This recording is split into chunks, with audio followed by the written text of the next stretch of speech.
अस्सलाम वालेकुम, मैं हूं शाहिद हुसैन। आज उरंगी नाले के ऊपर मौजूद हैं। उरंगी नाले पर भी तेज़ी से काम जारी है। जिस तरह महमूदाबाद नाले के ऊपर जो काम था वो मुकम्मल करने के बाद अब पूरी की पूरी मशीनरी और पूरी की पूरी FWO का जो तवज्जो है वो गुज्जर नाला और उसके बाद फिर उरंगी नाले के ऊपर है। उरंगी नाले के ऊपर क्योंकि बेशुमार हमारे दोस्त कह रहे थे कि वहाँ काम नहीं हो रहा, काम रुका हुआ है, लोगों को बेदखल कर दिया गया है, तो उसके बाद फिर वहाँ काम नहीं हो रहा। तो अब हम आपको दिखाने के लिए आए कि यहाँ पर नाले के ऊपर किस तरह तेज़ी से काम जारी है, कहाँ कहाँ काम जारी है और उसके बाद फिर नाले को किस तरह पुख्ता किया जा रहा है। क्या अब ये नाला बनने के बाद क्या उरंगी टाउन डूबेगा या नहीं डूबेगा, उसकी तफसीलात इस वीडियो में आपके साथ रखेंगे। हम चूँकि अब मशीन के ऊपर भी चढ़ेंगे और मशीनें क्योंकि यहाँ पे तीन काम जो है वो कर रही हैं एक साथ। ये मेट्रो सिनेमा के करीब, बनारस के करीब ये नाला है, तो हम ना मशीन के ऊपर भी चढ़ेंगे और आपको दिखाएंगे कि मशीनरी किस तरह तेज़ी से काम कर रही है। और उसके बाद फिर सिर्फ एक जगह नहीं बल्कि तीन चार जगहों पर इसी तरह तीन चार मशीनें लगी हुई हैं ताकि इसी साल इस नाले को मॉडर्न नाला जो है बना दिया जाए।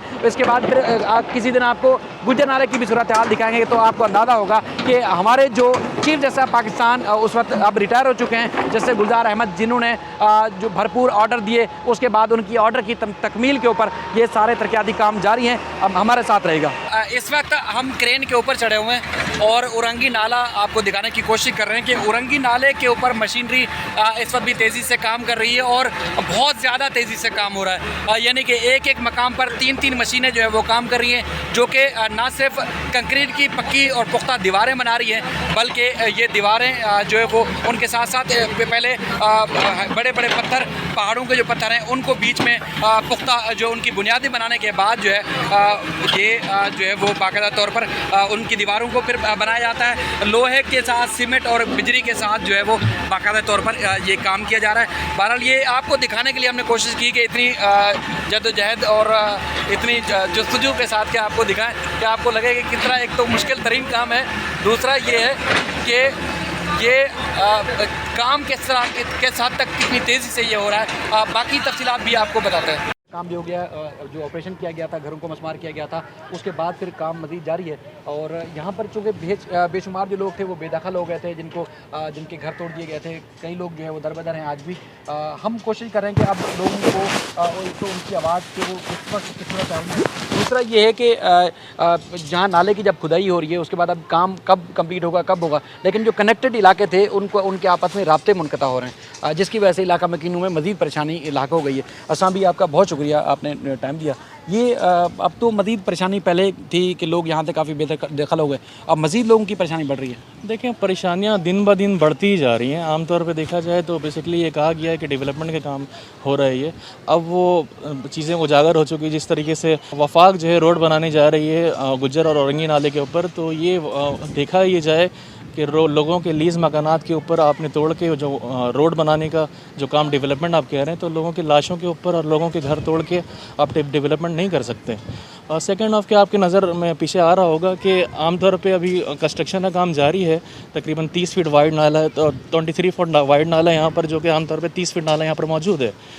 उसके नाले की विड्थ को कम करके दोनों साइड पर रोड बनाई जा रही है। तकरीबन मैक्सिमम 20 फीट के करीब ये रोड बनेगी दोनों साइडों पर।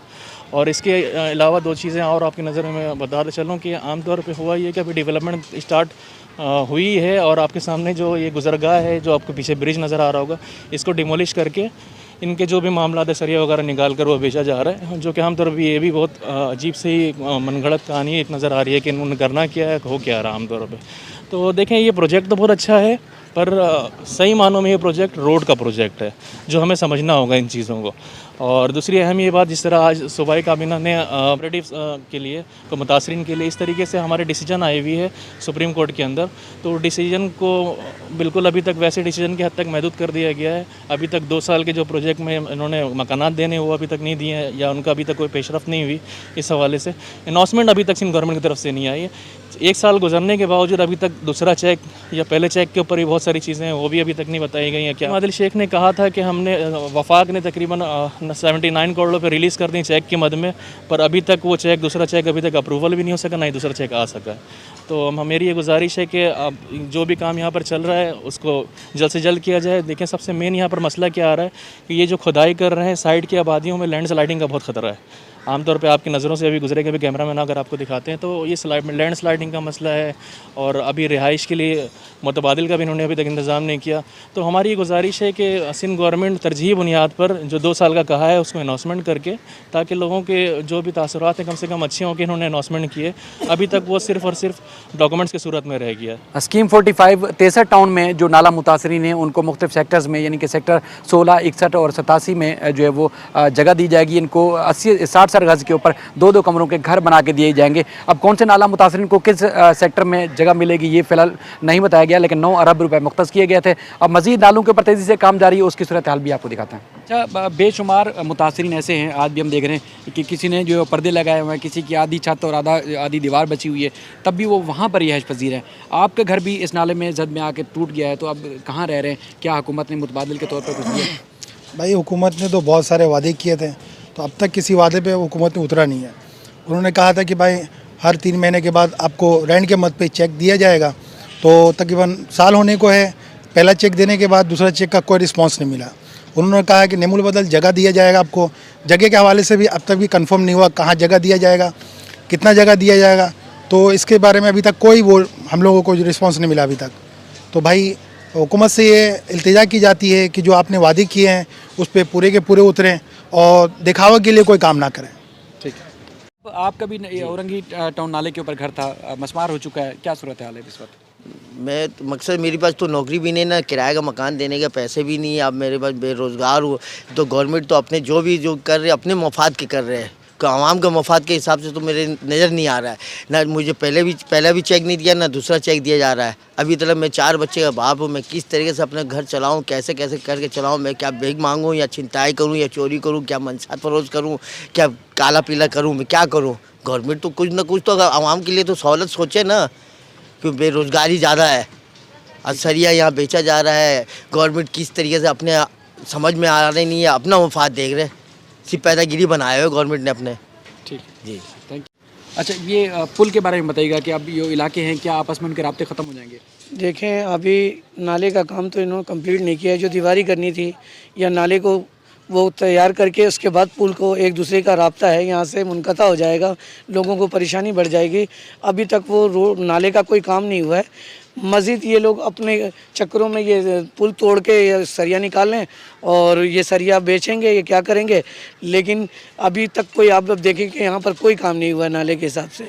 बस ये इन्होंने खड्डा खोद के रख दिया है और ये पुल भी मुनक़ता कर रहे हैं कि एक दूसरे से रास्ता मुनक़ता हो जाए। तो जनाब, नाला मुतासरीन जो थे, जिनके साथ वादे किए गए थे कि उनको ना सिर्फ चेक्स बल्कि मुतबादिल के तौर पर जगह भी दी जाएगी, हमने कोशिश की कि औरंगी नाले के मुतासरीन की आवाज़ एक बार फिर आप तक और उसके बाद फिर हुक्मरानों तक पहुँचाएँ। उसके अलावा जो नाले की जो तरक्याती काम है, हमने आप जैसे आपको इंट्रो में बताया, इसी तरह जो नाले के तामीरात का जो काम है वो भी तेज़ी से जारी है। जिस तरह 0 पॉइंट जो औरंगी टाउन का जो नाला है वहाँ से जो काम का आगाज़ हुआ, उसके बाद फिर जगह जगह पर यानी कि 3 से 4 मकाम पर FWO की निगरानी में, NLC की निगरानी में जो है वो काम हो रहा है। यहाँ पर न सिर्फ एक मकाम पर बल्कि कई मकामात पर जो है वो तरक्याती काम जारी है। जिस तरह अभी भी आप देख सकते हैं कि हैवी मशीनरी ना सिर्फ नाले की खुदाई कर रही है बल्कि उसको गहराई भी की जा रही है, ताकि आप उसी तरफ दिखाइएगा कि जिस तरह मशीनरी जो है वो ना सिर्फ एक तरफ से पानी निकाला जा रहा है बल्कि 3 से 4 मशीनें ऐसी हैं जो नाले की गहराई के साथ साथ नाले को चौड़ा भी कर रही हैं, ताकि जो पहाड़ी बड़े पत्थर हैं उनको नीचे उनकी जो है वो तय बनाने के बाद फिर कंक्रीट के साथ, लोहे के साथ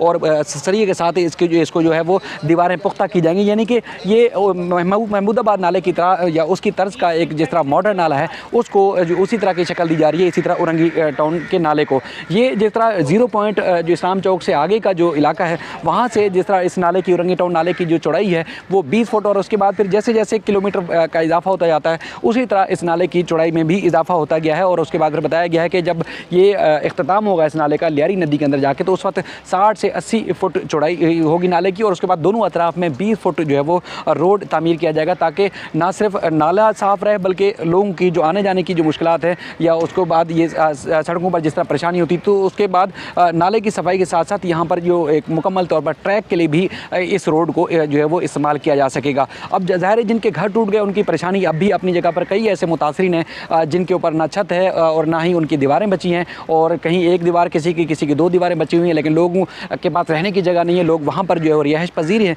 और उसके बाद फिर दूसरी तरफ जिनको फ़ायदा होगा वो भी इसी तरह हज़ारों और लाखों की तादाद में लोग होंगे, क्योंकि औरंगी टाउन भी कराची का उन जो एक पसमानदा तरीन इलाकों में से एक है जिसकी आबादी जो है वो एशिया की जो सबसे बड़ी कच्ची आबादी है। लेकिन यहाँ पर ना सिर्फ पानी के मसाइल हैं बल्कि बिजली, गैस के और दीगर सफाई सुथराई के मसाइल भी बेशुमार हैं, जो हमेशा की तरह अब भी नज़रअंदाज है। लेकिन सुप्रीम कोर्ट ने जिस तरह हुक्मनामा जारी किया उसके बाद फिर ख़ासतौर पर इस नाले के ऊपर जो है तरक्की और तामीराती जो काम है वो तेज़ी से जो है वो जारी हैं। और बताया गया है कि इस साल यानी कि 2022 के इख्तिताम तक ये नाला मॉडर्न नाले की शक्ल इख्तियार कर चुका होगा। हम कोशिश करेंगे कि आगे औरंगी नाले के ऊपर भी जो गुजर नाला है उसके ऊपर भी तेज़ी से काम जारी है। उसके बाद फिर वहाँ पर भी जो है वो इसी तरह NLC और FW और दीगर जो NDMA के जो जिनकी जिम्मेदारी सौंपी गई है सुप्रीम कोर्ट की जानिब से वो काम कर रहे हैं, बल्कि मज़ीद भी आगे जो है वो तेज़ी से काम जारी है। अच्छा, यहाँ एक दिलचस्प और हैरान कुन बात ये भी है कि जिनके घर टूट चुके हैं, अब उनके पास रिहाइश या उनके पास जो है वो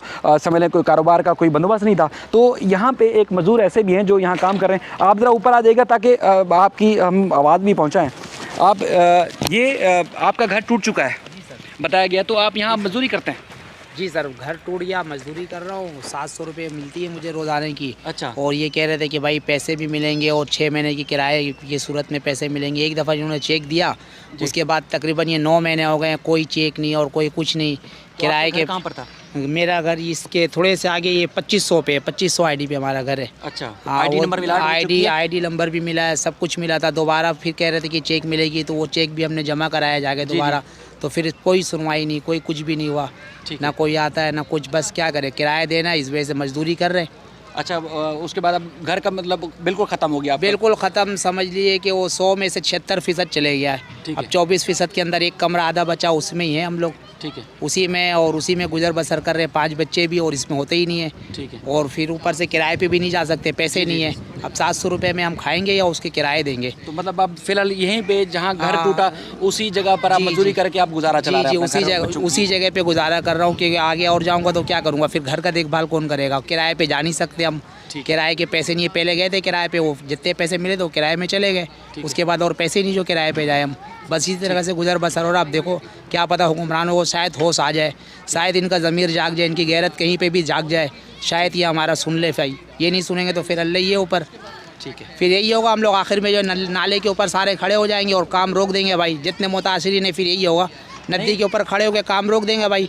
क्या करेंगे, किधर से खाएंगे? सुप्रीम कोर्ट ने बहरहाल पाबंद किया हुआ है हुकूमत सिंध को, और हुकूमत सिंध इसमें जो काबीना इजलास की कार्रवाई बताई गई थी, जिसमें जो 63 टाउन का स्कीम 45 है उसमें नाले मुतासरीन को जगह दी जाएगी। बहरहाल बेशुमार ऐसे घर हैं जिनकी आप पीछे भी आप देख सकते हैं कि छत भी नहीं रही, दीवारें भी नहीं रही। लोग चूँकि अब रिहाइश की या रहने की कोई जगह नहीं थी इसलिए परेशान है। इसी तरह इस तरफ भी जो है वो लोग हैं वो छत ना होने के बावजूद परेशानी के आलम में इसी तरह के घरों में रह रहे हैं। तो बहरहाल नाले की सूरत हाल भी आपको हमने दिखाई, मुतासिर की बात भी आप तक पहुंचाई, और आप इसकी कोशिश करेंगे कि हेली शॉट्स भी देखेंगे कि नाले के ऊपर किस कदर तेज़ी से काम हो रहा है। और उम्मीद यही है कि जिस तरह कराची के दीगर इलाके बरसात के बाद डूब जाते थे, अब औरंगी टाउन या गुजर नाला या महमूदाबाद के जो अतराफ़ के इलाके हैं वो अब डूबने से बचेंगे। और जो मुतासिरीन हैं जो अब तक जो है वो रुल रहे हैं, यानी कि उनके पास ना रहने की जगह है और ना ही उनके घर बचें, तो हुकूमत ने जो सुप्रीम कोर्ट के हुक्म के बाद जो दावा किया है, जो ऐलान किया है, उम्मीद है कि वो भी 2 साल के अंदर अंदर, 1 साल तकरीबन गुजर चुका है,